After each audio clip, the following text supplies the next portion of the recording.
நம்ம அதிகமா வேலை பார்க்கறதும் உடற்பயிற்சியும் ஒண்ணா? என்னோட கிளினிக்ல வர பேஷண்ட்ஸ் கிட்டலாம் நான் சொல்லுவேன், நீங்க போயிட்டு இந்த எக்ஸர்சைஸஸ்லாம் பண்ணணும் அப்படின்ட்டு. அவங்க என்ன பதில் சொல்லுவாங்கன்னு பார்த்தீங்கன்னா, டாக்டர் நான் பார்க்குற வேலையே எனக்கு ஒரு பெரிய எக்ஸர்சைஸ் தான். இத தாண்டி இத வேற பண்ணணுமா? அப்படின்னு சொல்லி கேட்பாங்க. நெறைய பேரு இதே மாரி ஒரு கன்ஃப்யூஷன்ல இருப்பீங்க. அதாவது நான் கஷ்டப்பட்டு வேலை பார்க்குறேன், வெயிட் தூக்குறேன், எல்லா வேலையும் பார்க்குறேன். அதுவே ஒரு பெரிய எக்ஸர்சைஸ் தானே. அத தாண்டி நான் எதுக்கு எக்ஸர்சைஸ் பண்ணணும் அப்படின்னு நீங்க நினைக்கலாம். ஆக்சுவலி நம்ம வேலை பார்க்குறதுன்றது வந்து லாங் ஹவர்ஸ் பார்ப்போம். அதாவது ஒரு 3 மணி நேரம், 4 மணி நேரம், 8 மணி நேரம்ன்ட்டு தொடர்ந்து வேலை பார்க்கும்போது நம்மளோட தசைகள் வந்து வலுவிழந்து டயர்ட் ஆகிடும். அதனால நமக்கு நெறைய ஜாயிண்ட் பெயினும், மசில் பெயினும் வரும். அதாவது தசைகள், ஜாயிண்ட் எல்லாம் வலிக்கும். இதுவே உடற்பயிற்சி எடுத்துக்கிட்டோம் அப்படின்னா 1 மணி நேரம் தான் பண்ணுவோம்.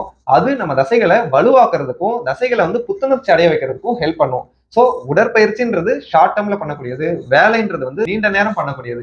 இது ரெண்டுமே வேற வேற. உடற்பயிற்சி பண்ணனாதான் உங்களால ரொம்ப நேரம் தொடர்ந்து வேலை பார்க்க முடியும், எந்த வலியும் இல்லாம. சோ உடற்பயிற்சி வேற, வேலை வேற.